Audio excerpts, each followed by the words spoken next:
Et j'aime beaucoup aussi le bruit des pieds sur les coquillages.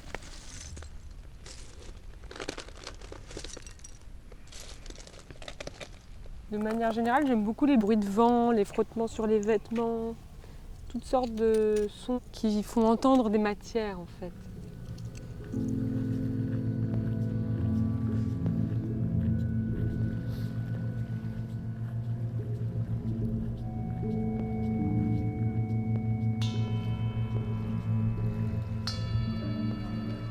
Ça marche? Moi je suis là, tac tac, tac tac. Ça va? Donc ce soir, je vais faire un concert dans le cadre de mon projet qui s'appelle le chuchotement des dunes.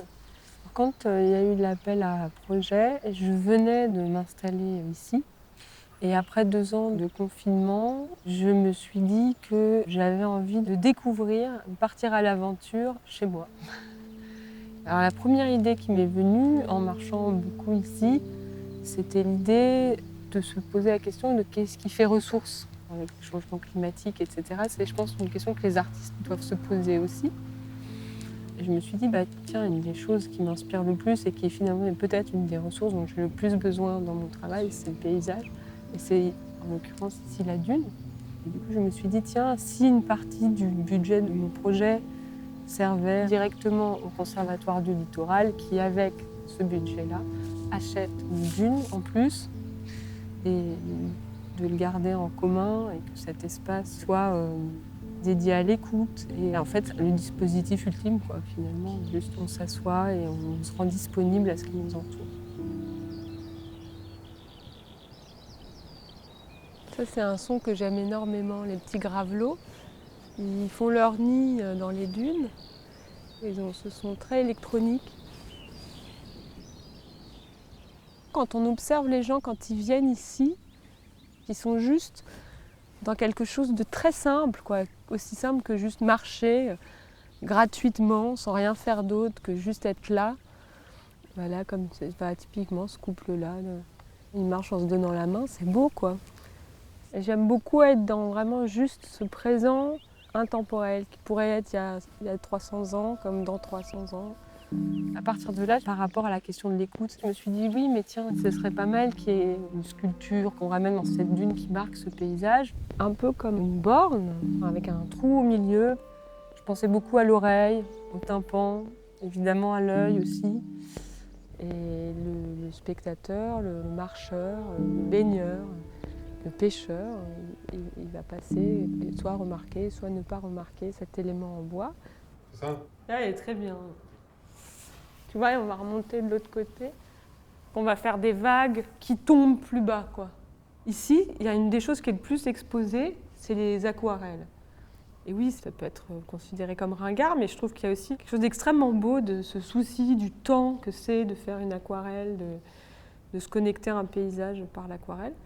C'est aussi ma version de l'aquarelle marine, en fait.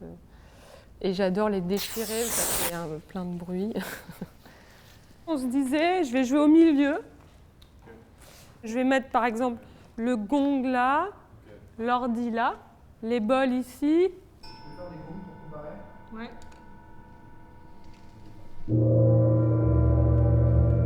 La manière de faire de la musique en live, c'est qu'il y a une partie électroacoustique qui est diffusée et par-dessus sont improvisées des séquences pour gong et bol chantant, du piano ou du Fender Rhodes, qui est un clavier des années 70.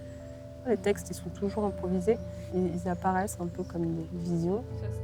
Je vais essayer avec l'ordi.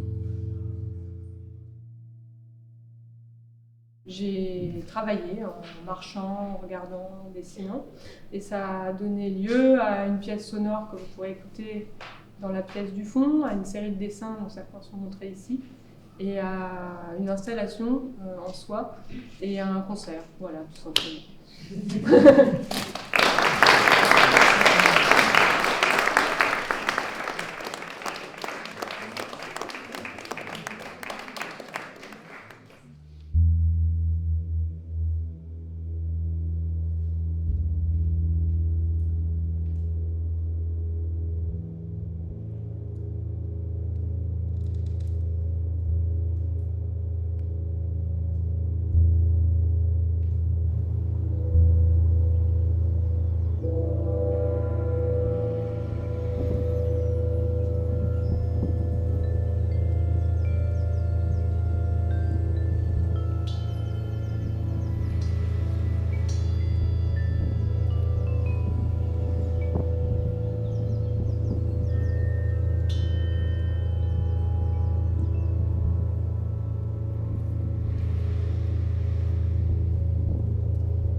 cow-boy, une boule blanche.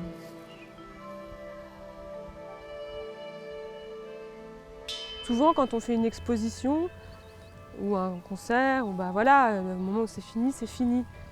Et là, quand le projet va être fini ce soir, mon expérience à ce lieu, elle n'aura fait que commencer. C'est l'idée, bah, le chemin est par là. Maintenant, on peut continuer.